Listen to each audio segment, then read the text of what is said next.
Welcome back to a incredibly rainy, incredibly thundery um, On episode both ends. I mean, on we're the not look. raining as hard as you, but we got some nice drizzle going on right now. I could go for some light drizzle. This rain thing is it's we need it, but also whatever. Nonetheless, episode 148 of the Lookout Podcast. I'm Meelz. I'm here with LJ. What is up? Nothing much. We're two away from 150. I know, right? And listen, you know what's so crazy about this? So we're wrapping up this like current arc of this season. I would say yes. I would say arc. I don't want to say season of the Lookout because we're pretty much probably on a like 13th, 14th, 15th season. So we're wrapping up this current arc next week. Not even fully sure what we're doing next week. I had plans. I don't really want to do them anymore. Um, but because I think it would be like a bad way to go out. But and if you hear all that, that's rain in the background, rain against my air conditioner. But This is the quiet storm episode of hey, man, the rain Lookout. down on me, let your love. I always Nonetheless, forget that you can actually sing. That's all. It's always a surprise every time you do it. Like, Sing has a I nice voice. I appreciate that. With that said, yeah, this is so. I don't know what we're gonna end with next week. So we're gonna end on 149, and then I think Summer Kame House is when we'll do our 150. Um, Something cool, something special, something epic. Lloyd Banks, you know. Um, so I don't know if you knew that reference, but I did. I appreciate you for that. Um, I told you, man. Listen, if it had anything to do with culture, rap, anything, I was tapped in. all right, listen, I appreciate that. Nonetheless, we're here. So I'm not sure what we're gonna do next episode for 149. But 150 is planned. If that's not even it's not even really planned, but we know that's going to happen. But amazing. We've reached 150 episodes. You know what I'm saying? Like, what a feat, what a journey, how we got here. With that said, this episode we're kind of continuing the journey. You got to continue this. As it being my favorite anime, I'd love to continue the through line of all of this, season by season, moment by moment, epic by epic, until we finish this. And do you think that season 7 of My Hero Academia is probably going to be the last season? Can they fit everything that is going on now into one season? I didn't think they could fit this entire Paranormal Liberation War arc into one season, but Yeah, they got here we pretty far. I mean, it depends on what the manga does. I don't think so. I think they got two more seasons in them. I can't see it. Maybe. So maybe we'll do a spoiler section at the end of this, like we typically do, and kind of like get to where we're at and kind of like the aftermath of all of this. But season 6 of the My Hero Academia universe greatly expounds upon the Paranormal Liberation War arc and the Dark Hero arc. I mean, everything that has been building up at this series thus far kind of like builds to this moment. Um, and I think when you come off of season 5 of the series, which got pretty much like not a lot of acclaim, people weren't necessarily happy with it, but it seems like it was just really a setup for this. But I think the majority, I don't want to say everything has been leading up to this, but I would say everything post All Might losing his powers has kind of been building up to now where All for One is like the symbol of peace is gone. This is the greatest opportunity that you're gonna have, Shigaraki, to pretty much take over society, or at least ruin human hero society. Um, Endeavor, who is the number one hero now, has to step up and kind of like this is what he wanted for so long to overtake. All Might. He didn't necessarily get it in the way that he did, but he nonetheless has to. Assume the role and then some. And then with season 5, I mean, the Paranormal Liberation Army finally comes together, headed by Shigaraki. Shirakumo finally speaks to Aizawa and President Mike and hints them about the hospital. Hawks, who'd gone undercover, has uncovered secrets about the war that's coming, and then he lets Endeavor know with that book thing that I probably would have never figured out.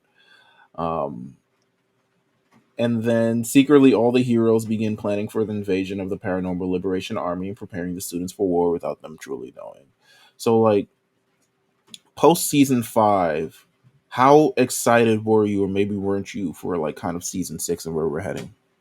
I was really excited because season 5 fell flat for me, and so for like season 6 to come back and like what I knew what we were getting because of like obviously reading the manga, but I knew like what we were getting. I knew we were hitting one of the like the climactic points. I can't give MHA shit about what they do when it's like in the heat of battle, when it's time to go to war, when it's time, because the way that they're able to just draw you in, and all the battles that happen and the twists and the turns, and you see kind of this showcase. One thing I respect about them is that they don't just go squash match for the heroes. Like they actually like have to really go through something just to get the W, which I feel is a would be a real thing. Um, It's but action no, and development at the same time. Usually that's yeah, kind of what it is. and I think that's when they do most of their best development is during the action. I think when the action dies down, the development also does. Um, and I guess that's my sometimes my issue with it is that I don't want it to be this thing where I'm only tuning in or only excited for when like it's just fast, high intensity, high stakes moments. But nevertheless, the season 6 I was excited for just because I really knew what was going to happen, what was going on. So I think, and the rain is coming down extra hard. So I think you hit on a good point of My Hero Academia's biggest moments and probably most grand moments being during these. Damn, it is getting crazy. It's like a fucking, it's like Kyogre's outside my window. Um, but I think no, I think you hit it right on the nail, hit the nail right on the head. My Hero Academia's kind of greatest moments being with these peak pivotal moments, like these moments, these real, when you talk about All for One versus All Might, like that kind of moment there. When you think about like for instance Stain versus Ida, um Shoto and Deku, like those moments there. And then even in season 4, like the first time Deku really kind of like foils a villain, no help from All Might, no nothing like that, with the Yakuza. I'm just gonna call him that. Yeah, essentially. Yeah, and you know, there are all these moments, and I think what they do is they do the big moments the best, and maybe like everything in between kind of like falls a little bit flat. And I think that's what season 5 was to a lot of people, of like just a season where there was so much building that you had to do towards this moment, and then also them kind of like taking all the scenes and putting them out of order, for the sake of a movie. Really think back, but there was none of that. I mean, there's no movie this season. There's no other developments this season. It looks like they're heading really towards the big climax of all of this, and season 6 starts off with a bang. I mean, it's they kick in the door waving the 4-4 with those. Like they literally like it starts off no filler, no cute Yeah, little. there's no like, oh, let's recap last. Like they're like, no, fuck that. Like we're going straight into the action, and we This is are a on the world of front quirks. lines. You know, they started over introducing everybody's quirk to us for like the umpteenth time, and it was like, come on, we watched this show for 6 seasons. Like we don't need to know that Momo can pull whatever objects out of her, you know, skin or something along those lines. Like we know everyone and then some. Like the thing Koshi manages to do is, I think he world builds and he gives a lot of characters their moments, and you fall in love and invest a lot within characters. You know, what's the best part about this? And I think what's so good about us doing this arc together was during the initial episodes of Big Eyes, like this was the first kind of episode we really did together, kind of rehashing like the build up to the war and kind of like everything that was going on and why it was so important. And we did this whole episode on it. I'm pretty sure the entire episode wasn't supposed to be about it, but because I was on, and this is all I love talking about, the whole episode ended up being mostly on it.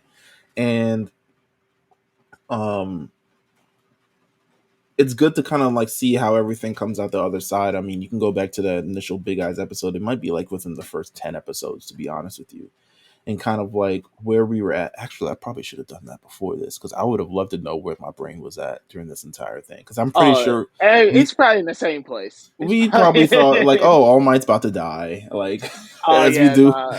as we do Eh, every year. never mind. No spoiler. No, I don't mean, do it. listen to the last episode. Don't do it. Maybe we'll do a spoiler section. We'll talk about it. But yes, this man has been cheating death for quite some time, I don't and get we it. always. He has no powers anymore. So, Hey man, you don't so need he powers to has be a like hero. he, Didn't he has no powers anymore. He's like frail. He got like some type of lung disease now. He's like constantly coughing up blood. Like as someone who's rewatching the show, you don't need powers to be a hero. Episode 1 of My Hero Academia. You can run up on the sludge villain and almost get done just up. yeah, just throw yourself into the heat of the moment. Absolutely. So let's kick off this entire thing. They are absolutely showed up to the hospital. So the what they do, they're ready for the raid. Everyone's ready for the raid. The city's empty. Anybody who doesn't know that there's a raid is getting pretty much. We know that you the ops, like you're not part of this. Sliding Go gets captured. It was like you're the only one who doesn't know about our plan. He gets captured. Um, but we're here, and the first part of this is the Jakku Hospital kind of like fight. And I don't want to go step by step about it because we're gonna go through this kind of like scene by big scene. But the Jakku General Hospital kind of fight alongside the Gunga Mountain fight as well. Um, I would say let's talk about kind of like the high moments of this entire thing. I mean, I don't think you can talk about high moments without talking about, I guess, Mirko and Oh yeah, and I mean that's Miracle is really the one that set the tone for this entire like arc. it Seeing her just go like Ham. rampage. Yeah, like it was just like she just rampaged through like Nomus and other villains and just the pure and utter intensity of the fact that she was losing a limb and she's like, nah, fuck that. Like I'm still finna like complete this job. I don't give a damn about anything else going on. Like I feel that without Miracle really setting it off how she did, this arc isn't the same. Like It's she really sets the tone for everything. it's like watching Kobe on a terrible Lakers team, and he puts up 35 in the first half, and then you go see him on the bench, and he's got like completely wrapped up from head to toe, ice around his knees, thing across his shoulder, everything. Like she sets the tone in a big way with the way she's able to kind of like crush through everything. And you know what's so crazy? We're talking about this now. I mean, the season ended pretty much like a month ago. So everything we're talking about happened maybe like 8 months ago in actual the series. So us kind of like having to go through it is kind of surreal now, kind of where considering where we're at. Um, but she's really the one who kind of like sets the tone of like how intense this battle is and how wage war that there is because she's going up against the no moves and these aren't the regular no moves. We've seen the no from the first season. We've seen how tough kind of these no moves are, and these are like the near high end, kind of has consciousness of their own, can make decisions, can decide, listen, Talk. yeah, that guy has the quirk that's erasing our quirk, so maybe I should go fight this guy. Like, and she's taking him one on her on the entire thing as she's trying to capture Dr. Garaki, who is trying to escape from this entire thing. As we learned, he's the first victim. He's supposed to be a quirkless doctor. We find out that he has the quirk known as super regeneration, or like non-oldness quirk.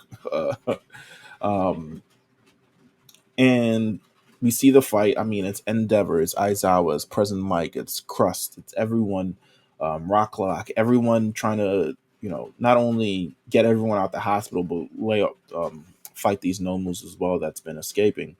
Um, on Gunga Mountain, we get the other kind of like wave of heroes as they're going in and they're fighting the other paranormal liberation arc villains. And I would say, and I'm going to eventually lead up to where we're going, which is Shigaraki being free, but I would say probably the highlight of that one was the Hawks and Twice fight. Yeah. I think And that was so much different though than everything else because I feel that Hawks, who has been undercover for a while now, um, he saw something in Twice where he's like, "You're not really a villain. Like, yeah, like you're kind of just caught up in the wrong crowd type of thing. Like, you really kind of in deep down, you have a good heart or you have a good, aura about you, but in the heat of battle, obviously, when someone is attempting to kill you, you can't just let them." but it also shows, because I think the Paranormal Liberation Front, and more specifically the League of Villains, kind of like sect of it, has always shown that there's always this one moment that can change you into a villain, or like there's this opportunity where you feel like society has kind of let you down that puts you on this path. And with Twice, I mean, it feels more so because he's such a good guy. It feels more so. I think Hawks kind of realizes that maybe society has failed him in a kind of way where it's like maybe in another life we could have been friends, but realistically our goals are completely different. And he is kind of like he's locked in on like he is the biggest threat to humanity that there is. With Sad Man's Parade, with what he's witnessed, with the power that he's seen, with the millions of copies that he can make, that can pretty much start his own army. He can have, but while the Paranormal Liberation Front is an army of 100,000, he can easily take that and easily copy that as well. So he has he has the opportunity to say, listen, I'm going to take out Hawks. And Twice is devastated knowing that he trusted Hawks. He brought him into the Paranormal Liberation Front. He was the guy. Even this is like, I guess, weeks after in the show of him getting Lady Magni killed essentially by Yeah, what's his face. And then he once again fails his comrades again because he's too trusting. And there's this back and forth, and it's a sad. I mean, it's a it's a sad. sad moment because you got to think like obviously the League of Villains are villains, but when you got to look at them from their perspective, they're a group of friends. Like they're they even though they are villains, but like they have a camaraderie and they have like connection with each other, and Twice is kind of the heartbeat of that group. So you have this moment where you kind of feel sad for them. You feel sad for Toga, you feel sad for Spinner and all of them when they figure out that Twice is dead because Twice was kind of he was the glue that kept them all together. He was their glue guy.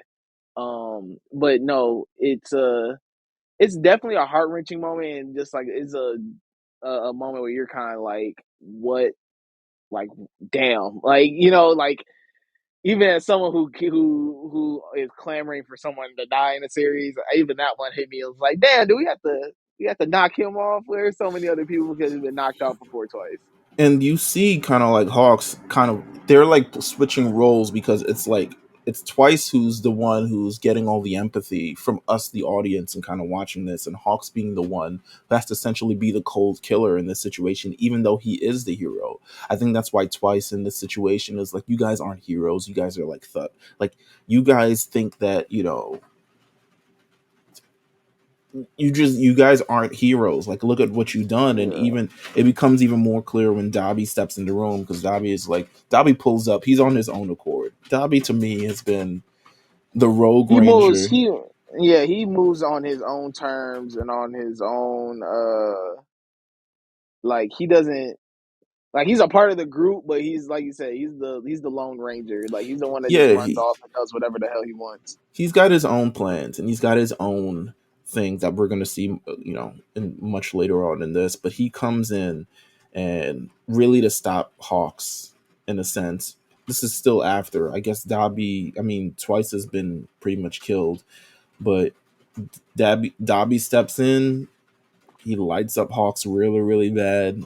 It is pretty much like almost irreparable damages to him, because Hawks is never the same throughout the rest of the series, and that's kind of like a light spoiler. But he's never the same after this fight. He never has the coolness factor, and the coolness quirk factor never really comes back into play after this. Um, which I mean, all of this he manages to escape when Tsukiyami saves him, but this killing sets off the Liberation Army arc, and sets off the Paranormal Liberation Army, sets off Toga, sets off Dabi, sets off a bunch of people. And all this meanwhile, we go back to the hospital, and Mirko's lost an arm, which is kind of like probably the most gruesome thing that we've seen in this series as far as her losing that arm. Yeah. Um, but now she's officially getting back up once, Endeavor's pulling up, and Crust is pulling up, and Aizawa's pulling up, and they're really trying to, like, oh, okay, Shigaraki's right there, how can we stop him? We need to stop him before he becomes complete. um and we get probably one of the, to me, the coolest scene of this, like, first little act of this. Shout out to that, shout out to you, Shigaraki. um the coolest part of all of this is Shigaraki's awakening. I Oh think yeah. Once that happens, it's just a because that awakening was a complete shift of the tide. Like heroes are feeling like they're about to get it. Like they're like, cool. We're about to win. We're about to shut this whole operation down. We're gonna get Shigaraki. We're gonna like we already got the doctor. And Shigaraki's awakening is like the moment that happens. um you can just feel the fact like these niggas in trouble. Like dead start playing immediately. it's, first of all, I love how it all goes down, because there's truly like a struggle, like, to get these heroes are really trying to even struggle to get in that room where he's kind of at. And it's President Mike who's, there we go, spooky. It's President Mike who shows up completely, uses his powers, breaks the entire glass. Shigaraki, they got great animation of him falling out the fucking thing. That's what I remember from this scene the most. I was like, the animation on this is on point in a way that I haven't seen from the series in a long ass time. Um, he falls out the case. He's dead by all stretch of imagination. President Mike punches the doctor and pretty much takes him away. And he they're ready to escape, and it's the hero Exless. Oh, Exless, whose only power is that his eye shoots a laser. Um, he's there to check. I should just wait until this thing is stopped. Is it This coming is off? crazy. Yeah, is it coming off really, like, loud on the mic? You can hear it.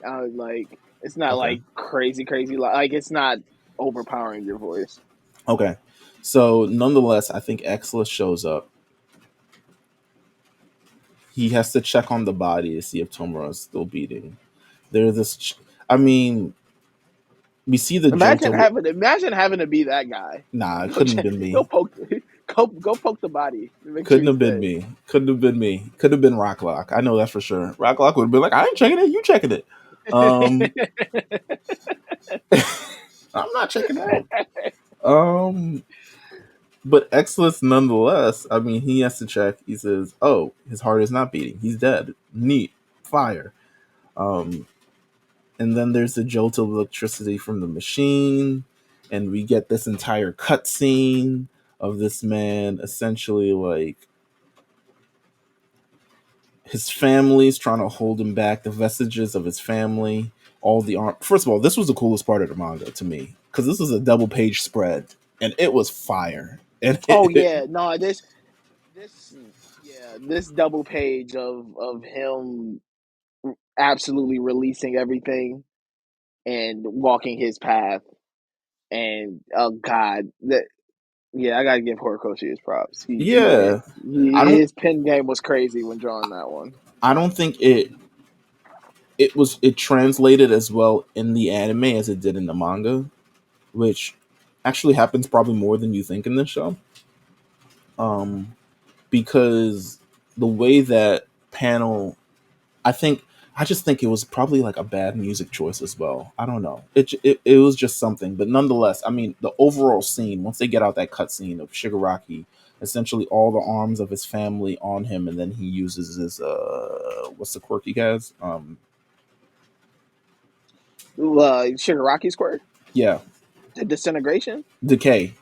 decay. Yeah. He uses decay on all of his family members, and you just see all the arms that are on him. You know, his grandmother's arms on his face, and you see those are really the arms of his family.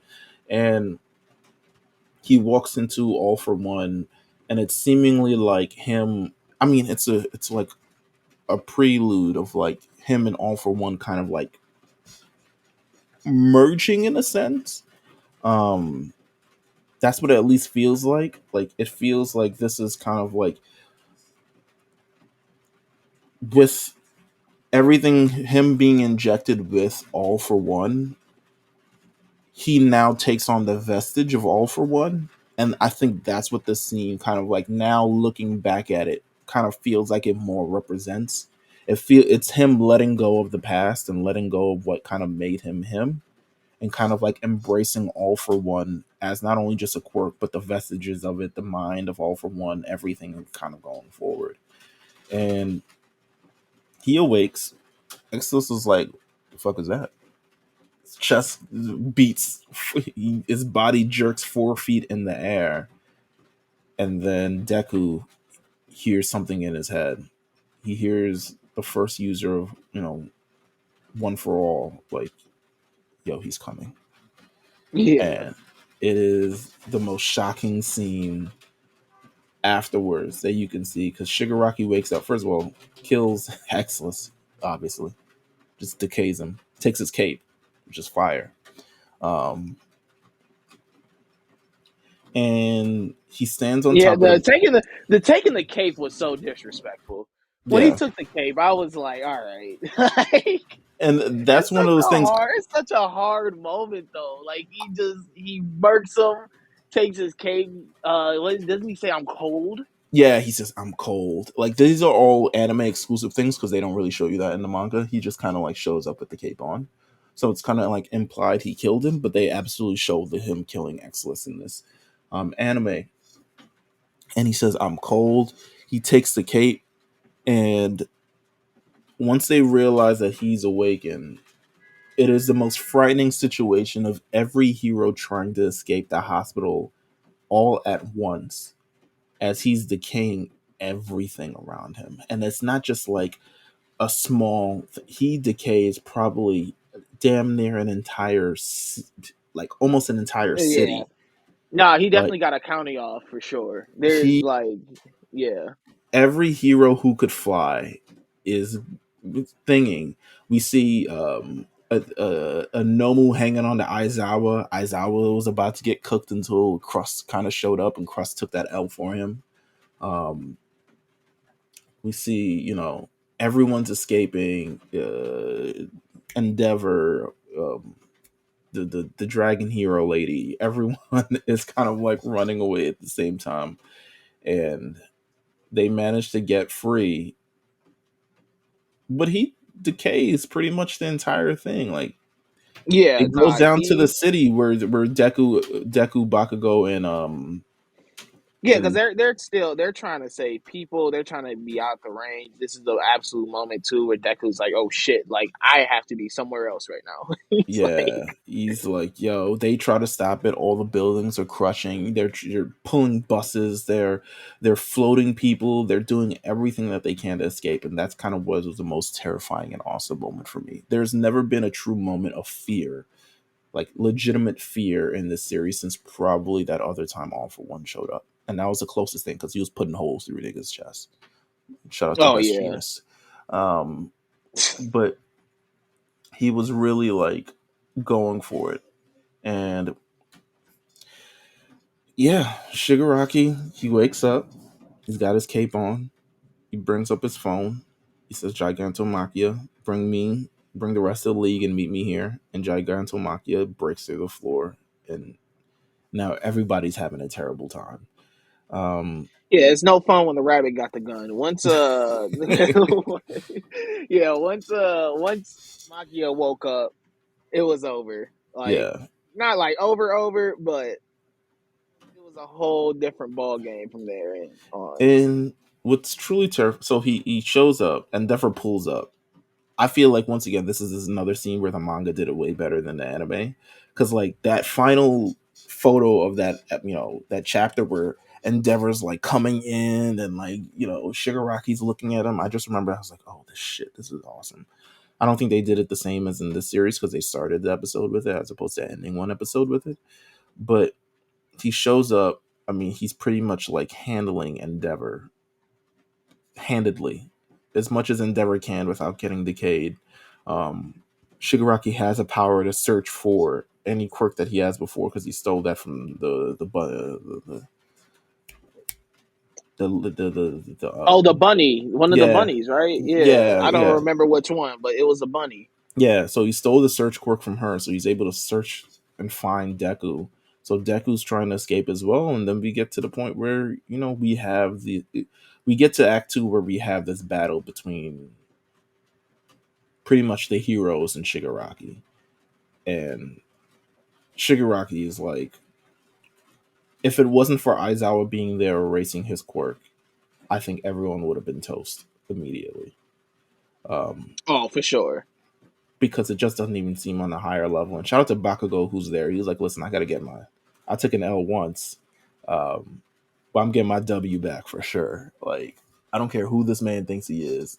Um, and he's trying to fight it alongside Deku in this instance. I mean, it's a fight. This is one of my favorite that early part. I mean, it's the early half of it before the man gets completely turned into jerky. But I think the most notable part about it is kind of the lengths of that all heroes are going for, and then Deku realizing he needs to be the real hero in this instance, um, and he needs to be the one to fight, and he unlocks, you know, luckily he's in Black Whip, but he unlocks Float and all this other stuff like that. Like it's a this first part of the fight is interesting, and then back at Gigantomachia is trying to hurl through. Gigantomachia is really what kills everyone. Like that is Yeah, yeah. I mean, he rampages through cities with no care at all. Like it's like a running back. It's like watching Marshawn Lynch run. yeah. It's just plowing through buildings and yeah, you got heroes trying to stop him and they're just not able to slow him down not one bit. We get a little episode where the B team of heroes, Momo comes up with the idea at the thing of midnight to say like, listen, we need to sedate him and try him down, and you get these moments, and that's everyone gets a moment. You know what I'm saying? That's kind of like what I like about this show because you see, um, Acid Girl, I forgot his name, Acid Oh Girl. yeah, I know you're She talking about. yeah, she gets her moment, but she's unable to because she freezes up because essentially She Gigantomach. like knew you. Yeah, she knew Makia from the past or some shit like that, right? Or Yeah, no? yeah. Yeah. No, you're absolutely right. Before he was injected with probably even more quirks, but she knows Gigantomachia from the past. Um, luckily, Kirishima's there to pretty much deal the blow, but it still doesn't stop him there, and he continues to rampage through the city until he pretty much reaches the group. Um, meanwhile, Shigaraki takes Gran Torino out of action. Big debate that we had initially when this chapter thing of where Oh my Gran Torino's god. dead. He is he is I he should have been. He should have been. Seeing that moment and knowing that he isn't dead pisses me off even more. It makes you even more upset. I feel like we What could have does Gran Torino like? What does him staying around do? the cape. Clearly, the cape He from could in the second have. half of the season. He's got to give the cape. Um, No, we could have picked the cape up. We could I have. f- There's so I'm many trying other to. things we could have done. So I feel like Gran Torino in this instance, in terms of what I mean, he contributes. He's nothing left to contribute, but I think he's the only kind of like I don't know. He's like sane, and he holds on. He's the only connection between, well, not the only connection, but the connection between Shigaraki, All for One, All Might, and Deku, in the fact that he knew Nana Shimura, who is Shigaraki's older. I don't know. It is what it is. I guess he could have died, but See what I mean? Like people are coming around to the fact that Gran Torino should be dead, and I it's don't think he should okay. be dead. I think in this instance he could have He should died. have died. He I should don't think have, we not gain or could lose have. He anything from. should have. No, I He don't think we should gain or have lose died. it. I don't think we gain or lose anything by him being alive or dead at this moment.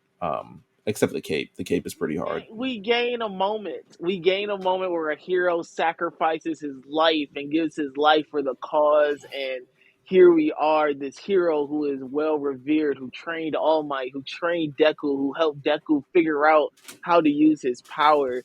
This guy who has had this storied career, once ranked in the top three heroes, maybe even number one at a point. I don't know. I'm just kind of giving him stats at this point.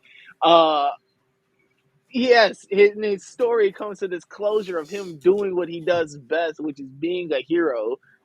That's how it should have ended for him. He could have had this fairy tale ending of death that just like it No, comes from there's the no hand. fairy tale ending of death.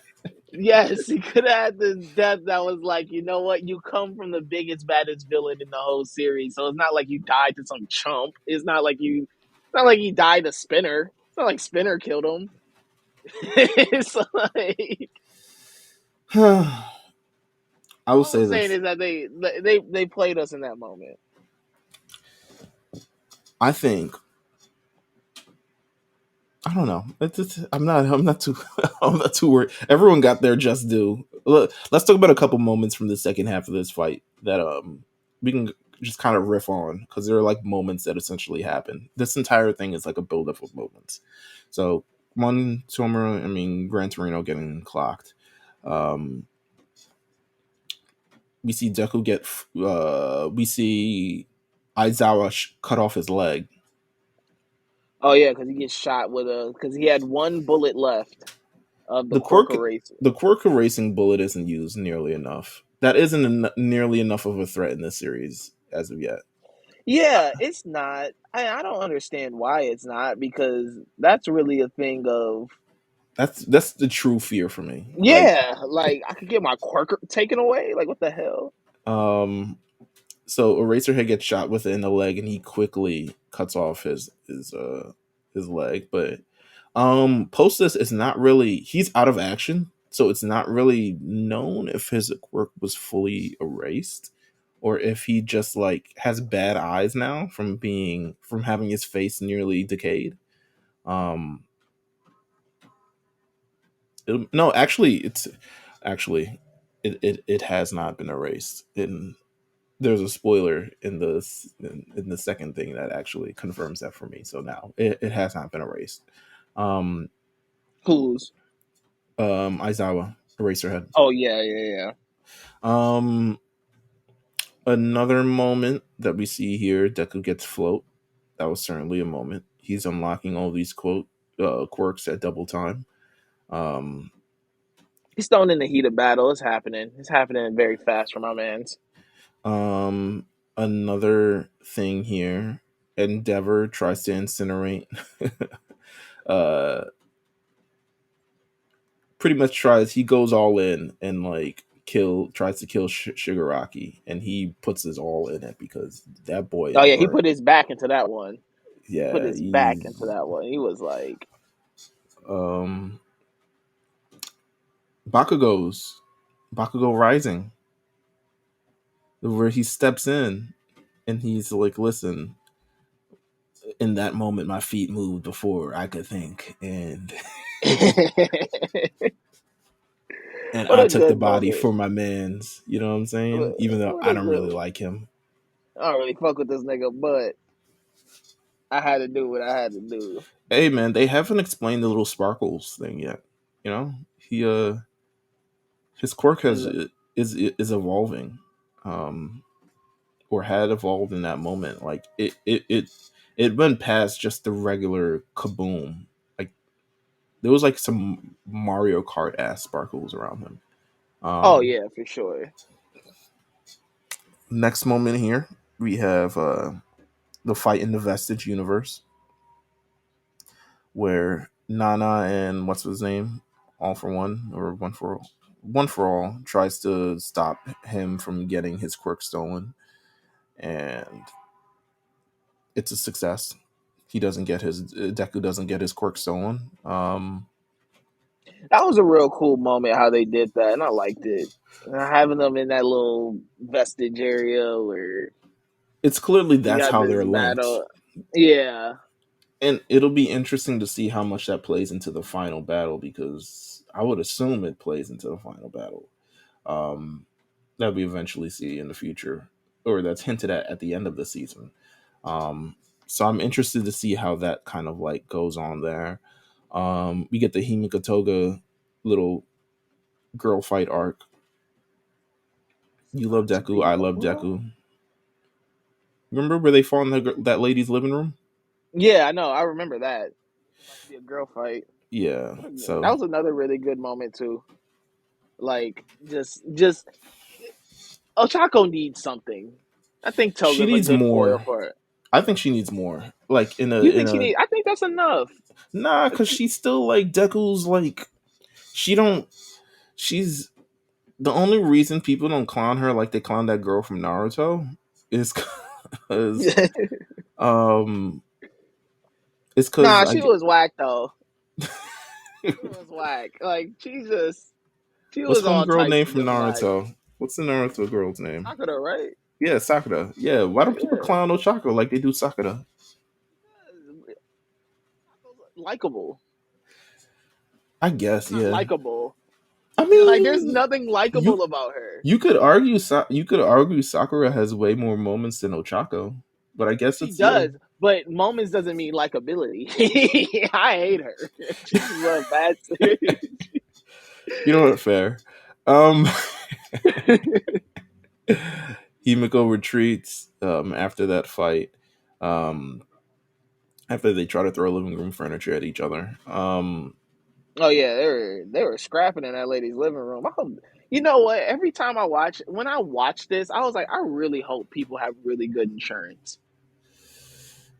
In this world, Yeah, it's just you gotta have hero protection hero insurance. insurance, yeah, hero protection insurance. You know what? That's absolutely right. That is definitely a real thing. I'm assuming. Um, Dobby's moment. This is the next big moment. Dobby What a stands. what a moment too. Did you? So let's pause at this moment. Did you ever believe that he would be revealed as the brother of like was that speculation for you? Yeah, only because they made it really obvious. How so? He's a fire user. Yeah, Like but you don't really see people throughout this series with like same quirk or like quirks that are very similar to each other. Like we don't see many double quirk users, and usually if they are, they're they're connected somehow. mm, And like also too, just kind of like his whole vibe of he just didn't seem so bought in on this whole like he always had this other motive of like I want to do like he's trying to do something else. because Like when he's trying to cause havoc, but like in a his was like in a way where he's like, I really want to see the world burn. yeah, right, because to be honest with you, when he's brought in, I think for a long time there's no real. I mean, there's fire quirks. I'm assuming multiple people gonna have like I don't know about the same quirk, but like fire quirk, fire quirk. His is blue. His is regular fire. It's like oh, they probably can't be. I think once they introduce in season 5, like Homeboy's dead son, of he was hurt in a fire. It was like, damn, word. That's crazy because there's this other fire guy that looks really burned from a fire. I don't Yeah, think until that moment we really see like something going down. Um, but to me, I mean, I thought again to me, I don't know where in terms of anime versus manga moment. I know in the manga moment it was a big moment, and it's because we saw this for the first time, and maybe that kind of like lessens the impact of the moment because we know that it's coming. But even this episode, I think the Dobby's dance episode was a really well done episode. Great animation, kind of great. You see the kind of unhingedness that Dobby's kind of like experiencing, and you also see Endeavor for the first time really kind of facing his past, like really looking at his past in the face. Like this is the result of who he was and who he strove to become. And I feel like he always thought that part was tucked away for a bit, or they thought he yeah, was dead. And he's really staring at it right in the face. And now society also has to stare at it because he has let him know that, like, he is that's his son. That's yeah. Endeavor's son and Shoto's brother. And And also too, he outed Hawks. oh yeah, Hawks out caught a of the Hawks is stray. the murderer. And, Yeah, Hawks and caught it's a like, stray. your dad is a deadbeat too. Look at his Yeah, dad. yeah. Look up his dad's records. Um, so that was Government fun. name and everything. Right. Like where he had time to find all that. Oh, ambushing his mom's, I guess. What if he could find my biological family? My dad's adopted, so Phew, don't put it past yeah. Dobby. Don't put it past someone with a hatred, vengeance, something vindictiveness. Don't put it past them. Um, Shoto's really taking this, I think, way better than his dad is. His dad is like shook, and Todoroki's like, Shoto's like, yo, we got to do something. We got to move. Like he's gonna blow something up. Like, come on. Um, whew. But that was a major moment in this. That's probably that's the moment where kind of like a lot of people's trust within human society Society, really yeah. falls apart. Like really falls apart. And not only that, Gigantomachia showed up too. So Oh yeah, he pulled up crazy. he pulled up. Who else is there? Nejire and Ida's there. They pulled up from point B to point A. Um, and then another scene that we get here, we get so two big returns, kind of like a really pull out your ass returns. Um, Best Genius is back, who I love, of course, the denim dandada. Yeah. Um, That picture of him and the ASAP crew is that's such Legendary. a yeah, it's a legendary photo right there. Who else? Who else is here? Um, He pulls up what's my man's name? Oh my god, I forgot. Lemillion. Yeah. Lemillion, he's back in action. He got a great moment. People weren't happy with the scenes though because there a lot of animation at this point doesn't end up being the fluid animation that you would get in like One Piece or Dragon Ball Z. It ends up being like very frame like Yeah. frame action. Like I'm punching him, but we stop in the frame here, and everyone's just like being dusted and shit like that. Um, but we pretty much reached the final things of this fight. Gigantomachia finally gets knocked out. Um, Mr. Compress has his moment where he takes off a chunk of his ass to, to free his friends and his family. And his last great trick. yeah, he assed out now. But he uses that to free pretty much get Spinner and Shigaraki to kind of like be free. Um, they go on the chase and the villains escape. Deku tries to go for it. He has no arms, no use of his arms, his legs, so he's using Black Whip as his tongue, like Froppy does, which is kind of insane. Um, Yeah, they were. He was too OP at that moment. It yeah, I was was like, like, all right, come on, let's relax here. yeah. So, but at that moment, also, All for One is like, yo, hand me the controls. Like, Oh yeah, he he, definitely took the sticks at that point. yeah, he took over Shigaraki's body. Is like, yo, you fucking this up. Like, let me handle this. Let me do this. Um, and they all escape, and we get the aftermath of this war.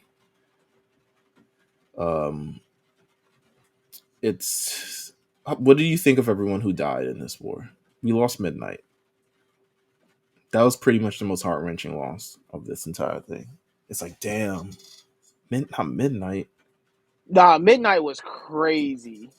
Like just seeing her like in the obituary on that one page, and I was just like, damn, this is nuts. Did They not see boomed this on her coming. too. Yeah, They because like, because they just pulled up like she's like, oh, I think I broke my arms, my legs, and all of their appendages in my body. And like the heroes are just like pulling up, like, yo, we about to finish her fucking off. And I'm like, yo, this is nuts, actually. Like implied death, like implied jumping of a woman. Um, kind of crazy. Um, Crust is dead, Exos is dead, the wizard guy is dead. Who else is dead? Um, quite a few people's dead. So they lost some people in this war. Miracle has no arm. What's his face? Hawks has no wings. Um, everyone is pretty much hurt.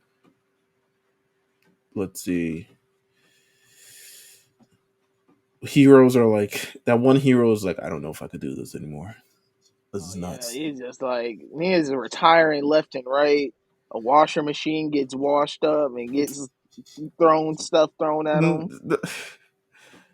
But before we land there, Is that's around the same? No, that's a little no, bit after. My it's a bad. little bit after because we got one more big moment. Because like All for One, I love this part of the chapter because it was like usually you think the war's over, and he was like, nah, it's not over yet. It's not over till I It's say it's never. It's over. never. Yeah, it's never over. All for One shows up at Tartarus. He's like, I got some business to handle. My real body is trapped under sea, and he shows up and he destroys Tartarus and lets go every villain that's ever been pretty much captured and thing in Tartarus. And these are all the big villains: Muscular, Moonfish, Lady Nagant, Chisaki, Stain, who we see later. Stain is like barefoot escaping, and what was the crazy part about Stain? That Stain part that we thing that shows up the last end.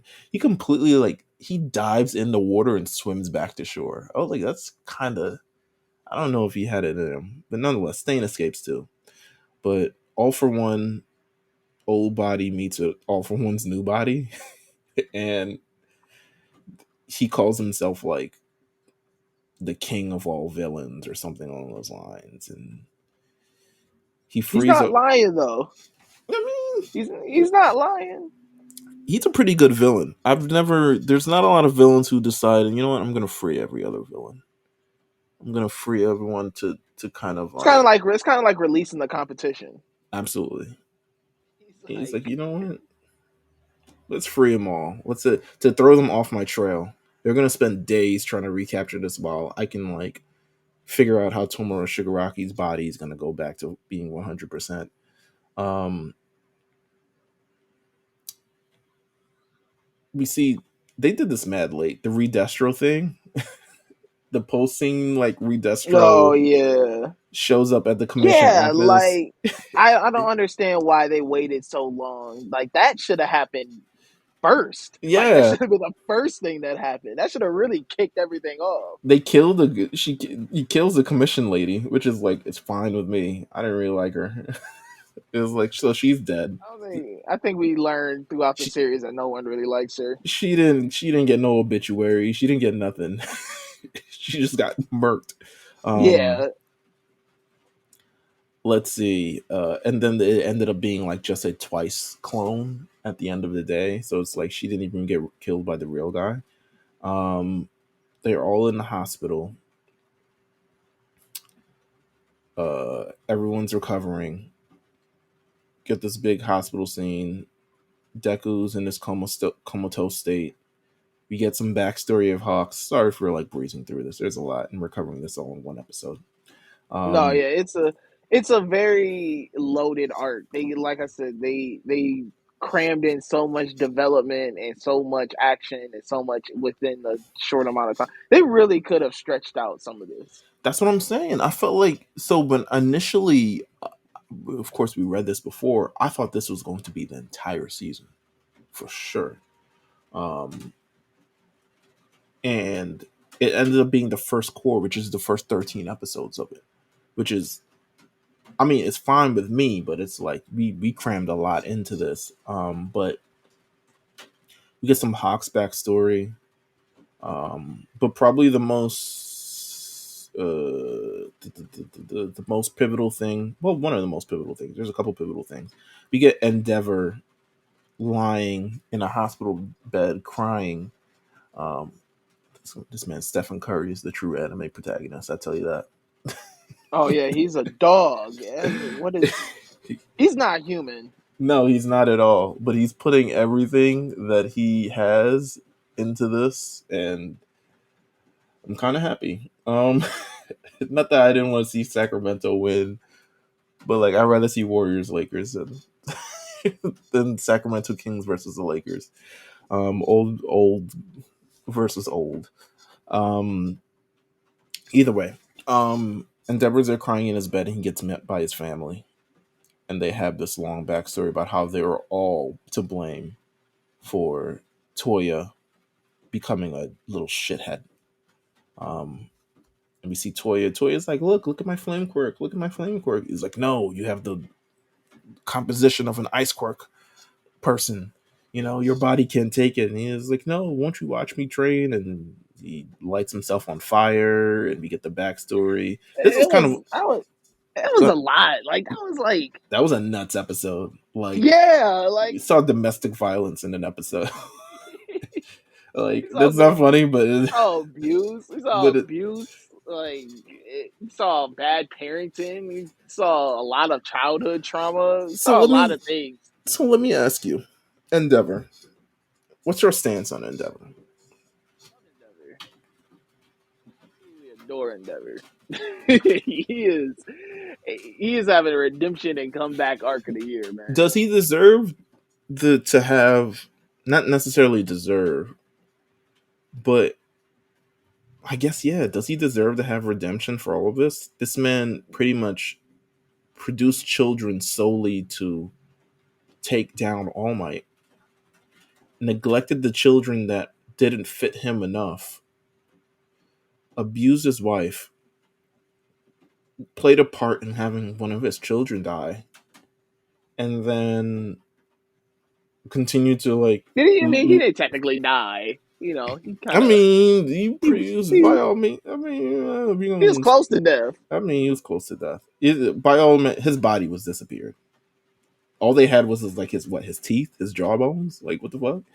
Um, so his family, for the moment, seems to have we're working together to take down Toya because Toya is just evil.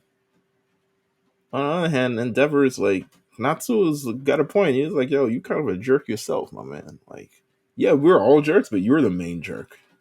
Like, Um, I'm not gonna say like on some like he deserves it, but I think that you see what he goes through, and you see that like even like you can tell that he's like I feel remorse for how everything is played out, and like mm, it's not like just this moment that he's felt like that. Like you could kind of tell throughout this series that all he really wants to do is atone for the things that he's done in life, and I'm sure that is what drives him to continue to be a hero. mm, Because you got to think if he was really to succumb to all that anger and hate, he would be a villain.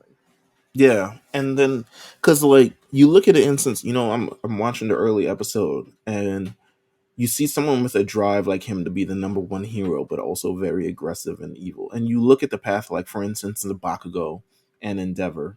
And quite honestly, Endeavor could be Bakugo could have had the same path of it as Endeavor. Now I think there's key differences between Bakugo and Endeavor and kind of like their personality.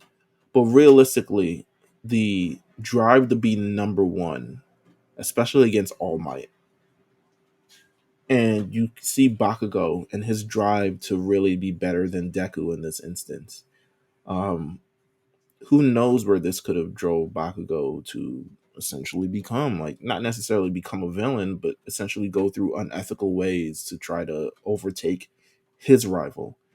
And you see Endeavor kind of like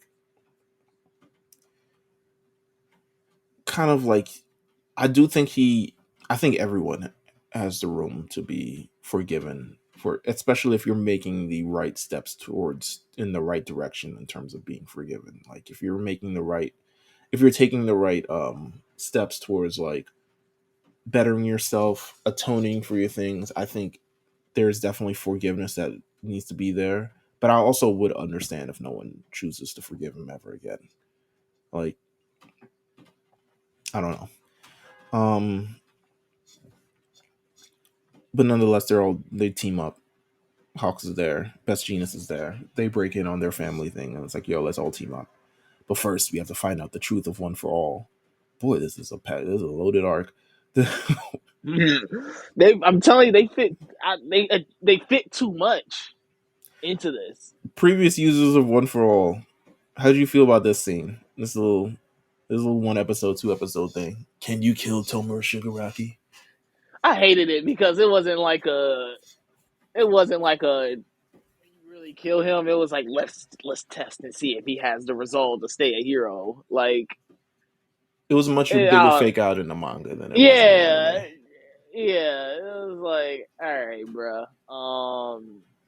It was cool. Like, I guess they all kind of like they banded together and was like, listen, bro, this has been our. I think that scene gave us more of a feeling of this is like Deku's a definitive final user. Yeah, Um, I think that was more so what it was meant to do than anything else. Uh, it stops here. Like, yeah, everything stops here. Everything comes to a heat. Like, you have to stop him. You have to be able to um yeah, you have to be able to defeat him here. because there's no more But I, users. I honestly don't think I honestly do think though that this ends with like somebody gotta go. Like Tartarus ain't there anymore. So it's like where are you gonna put this name if you beat him? You I can't mean, lock there's a like where y'all jail. gonna There's talk another about jail. that? They figured out the jail thing. Um, but it's definitely like this has to end. We can no longer do this anymore. Yeah, it has to end. And so Deku eventually wakes up off camera. And we see the top three heroes hold a conference and be like, yes, we were all terrible people. Oh my god, totally. The news reporter is like, my mom was killed in this thing, and it's like, what am I supposed to do with What am this I supposed to information? do with that? Yeah. Like, do you want we're like doing the best we can with what we got. You know what I'm saying? We come up with a plan, facts. stay at the school, and we'll come up with a plan to catch Tomoe Shigaraki and stuff like that. So there's that. Meanwhile, Deku on his Batman shit um, leaves everyone a note, tells them about One for All, says they're after me, so I can no longer be part of That the shit's school. hilarious. That's so fucking funny.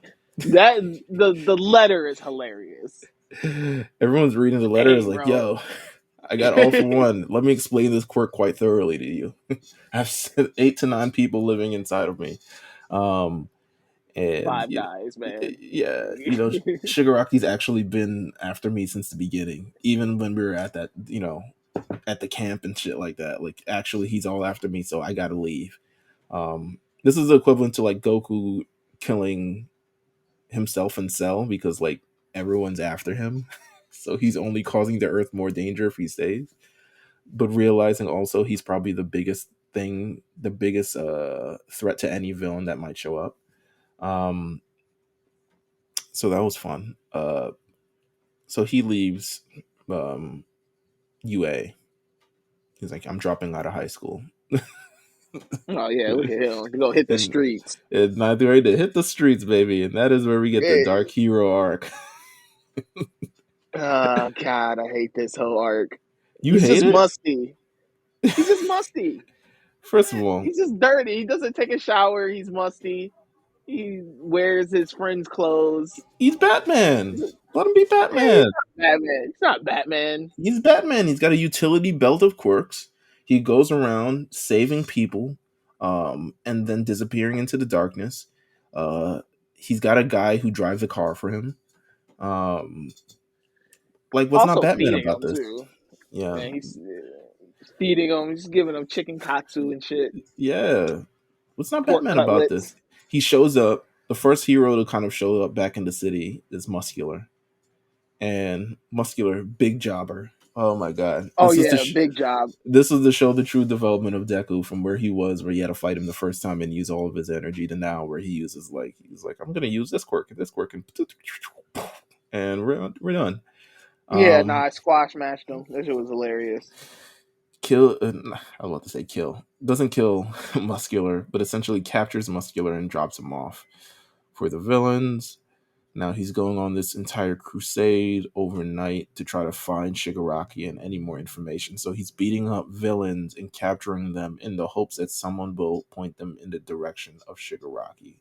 And he eventually bumps into none other than Lady Nagant, the lovely Lady Nagant, who escaped from Tartarus with Chisaki, Kai Chisaki, um, former Public Safety Commission hero, could not stand it because her job dealt with killing people, whether they were guilty of crimes or not. But even if they had the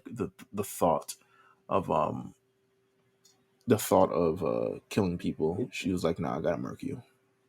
And her quirk is there's a quirk to murk people with. It's hers.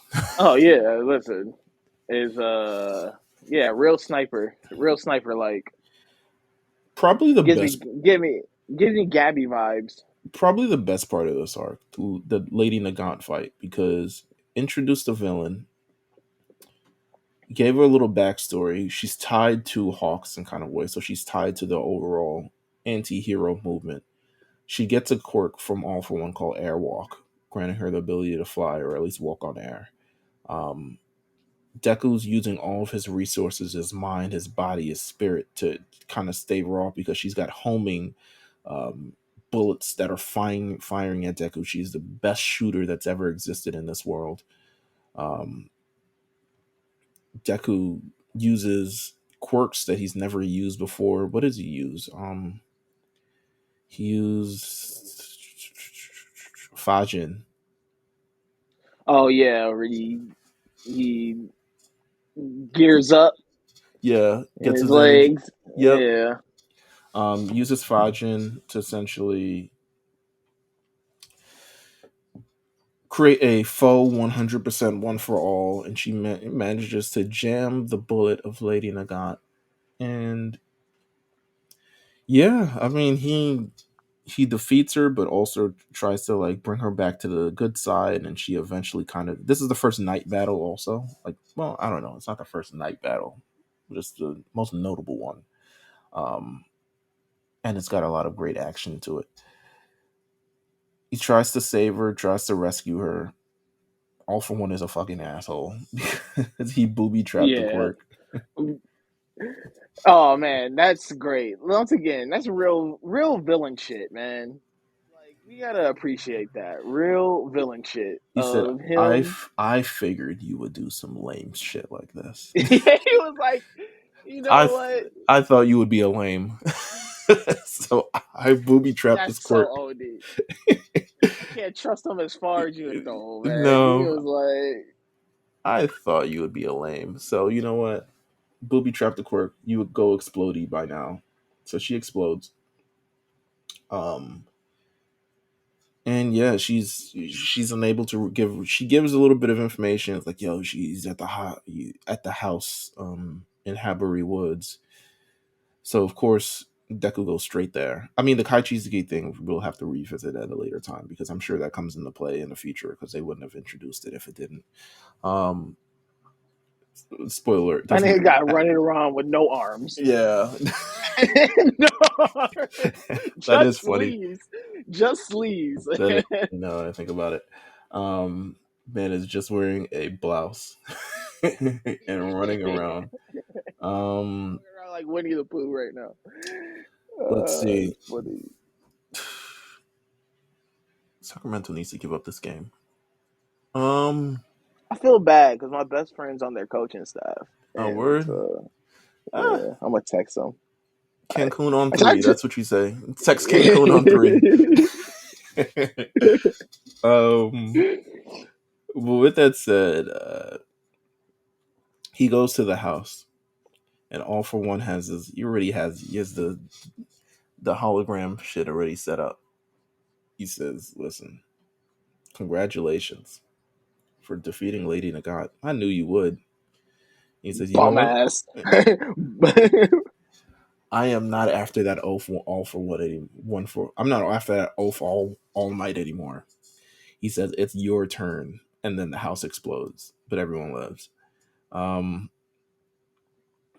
and then Deku's like, I love leave that call. I love that callback too.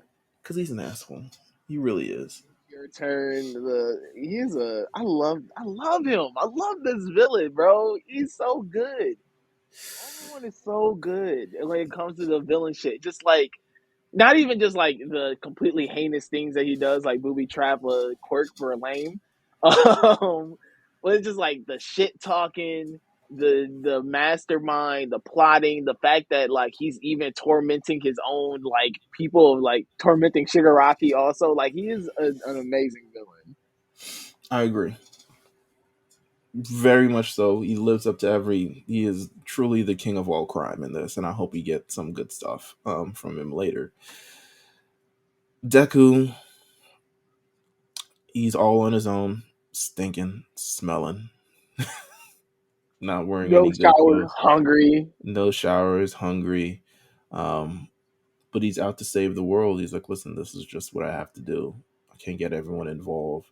And then that's where Class A comes in. And I would say a lot more things about Class A, but Class A shows up ready to Nah, they take back. get too much love anyways. They'll be alright. They show back up to save their friend, and now it's Class 1A versus Deku, which is kind of like a cool moment because they are all like, yo, Deku, you're the reason why I stopped smoking, and you're the reason why that's I've, that's you know, exactly how it was. you're the You're the reason. reason why I started studying harder. You're the Yeah. reason why, Remember like, when we had that band that one time? You're the reason why I learned to play the drums. Like some stupid shit like that. um and yeah, Golden State is banging on him.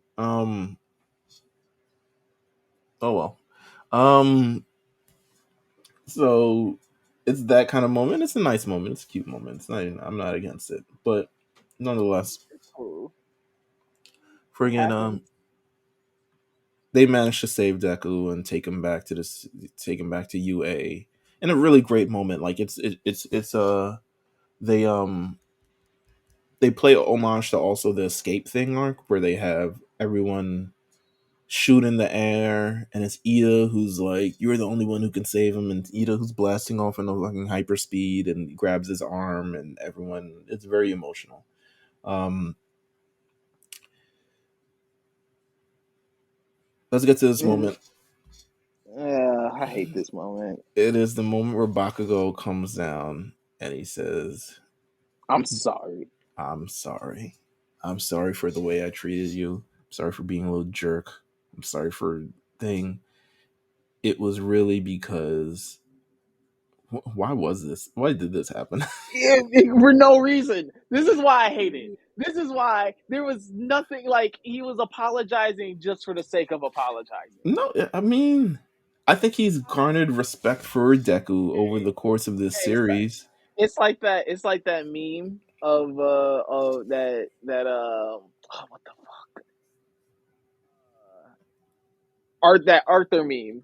He's like, sorry, sorry, because you acting like a little bitch, or like, sorry, because Bakugo admits he looked down on Deku because he was quirkless, and therefore he felt he would be far behind, but the truth was, he always felt he was above him. Bakugo tells him that he couldn't accept him the way that he was, which led him to bullying him over the years, trying to prove his superiority, but after entering UA, he kept losing and kept trying to understand Deku's strengths and his own weaknesses. Bakugo tells Deku that even if he doesn't change anything, he has to speak his current truth, and he apologizes for everything that he did up until now. It's very much so Vegeta saying, "No, Goku, you are the strongest," um, which I think everyone hated at the time. yeah, I think I think It's to we all set just up. hate It's to when. set up the end, though. This is to set up the end.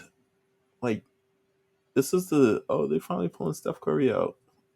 Um, Oh yeah, because yes, what close to 50 right yeah, now. he's banging on him. The true. Oh my He god, has 50. He has 50, not close to 50. He has 50. nice. I love it. Um, so they go back. Wow, this is so long. They go back to UA, and everyone at UA is like, "Why the fuck is he here? He can't be here." Yeah, everybody was not fucking with Cuz. There was like, They "He's gonna get us killed. He can't be here." And then it's like, shout out to Ochako having her big. This is why I don't like the big moment. Ochako's biggest moment in the series is like, "Yo, y'all should forgive Deku."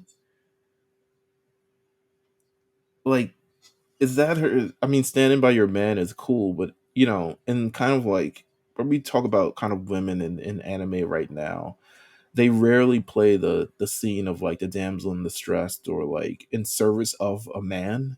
And that's kind of like what she majority is throughout this show. Like all of her moments, all of her big moments, and somehow levitate around Deku, except the time that she got beat up by Bakugo.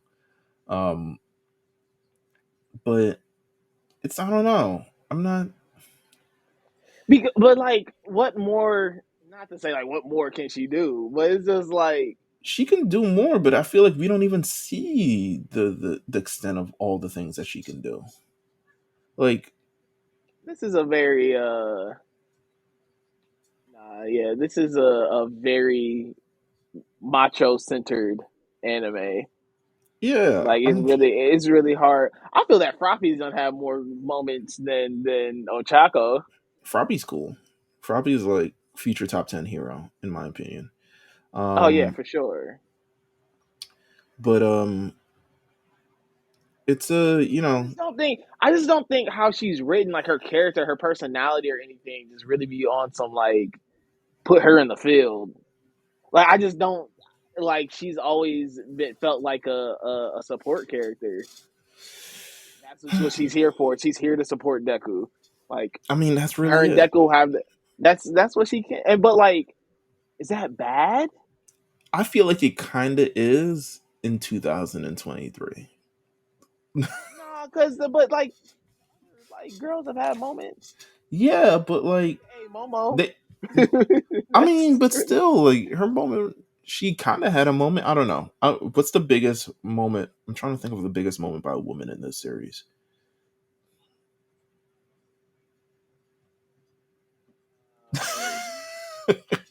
Oh, the silence. Mount Lady going against She got cooked, bro. He crossed her up. Like it juked her real quick and then threw her into the trees.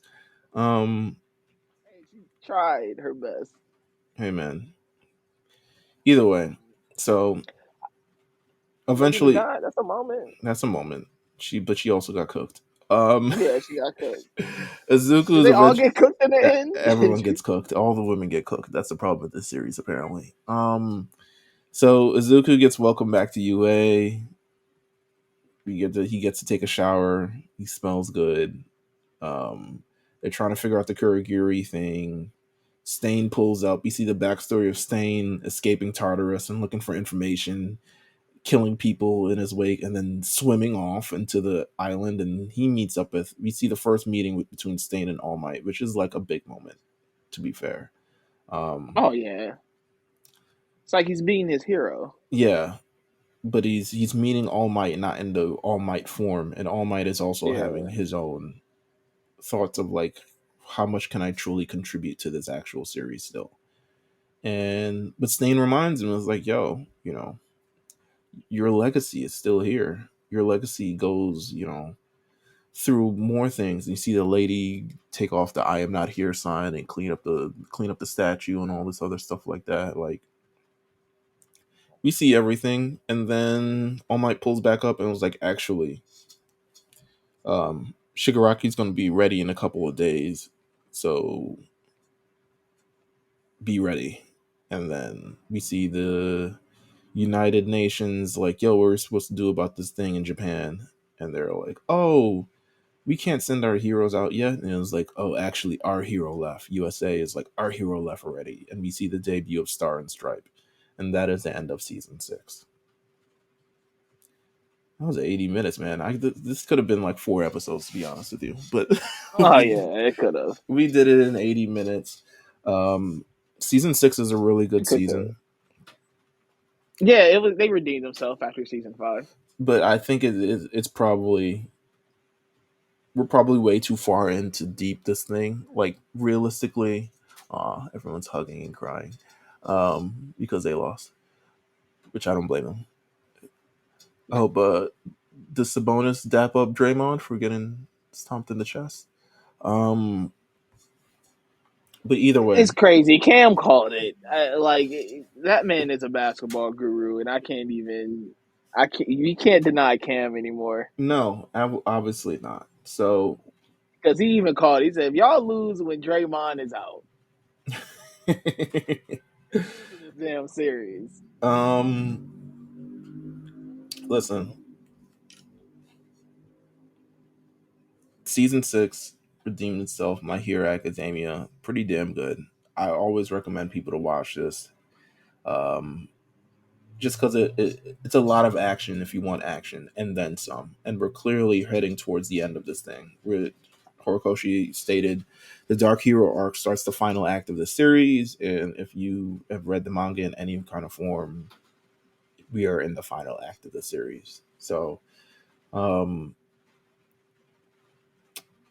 yeah, I don't know what else to say because we really just talked for 80 minutes about this. I was going to do a spoiler section. I don't even think we should do a spoiler section anymore. We talked about it last week. Go back to last week's episode.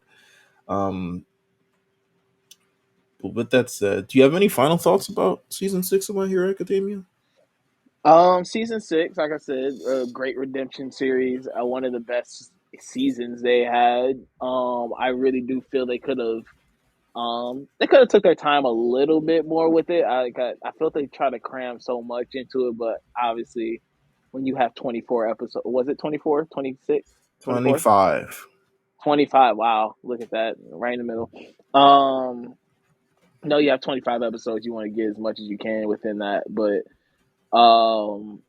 I think that this was, I mean, it's the beginning of the end. This is what this like whole everything kind of signifies, and it's kind of crazy when you've gone through the My Hero journey and you watched and read and to kind of reach this point finally where you're like, oh shit, like the big battles are finally happening. The things that we've been building up to is finally happening. There's some other really big moments and big reveals that happen after this that really changed the game a bit. But I think that nah, season six was a strong season, and they needed it to be strong because, like I said, season 5 did not go how they wanted it to go.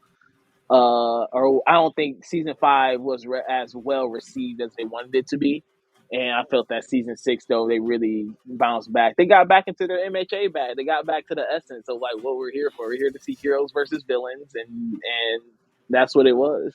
Emotion, development, stories, scenes, action, everything in between, really telling the entire story within one season, kind of flipping everything on its head.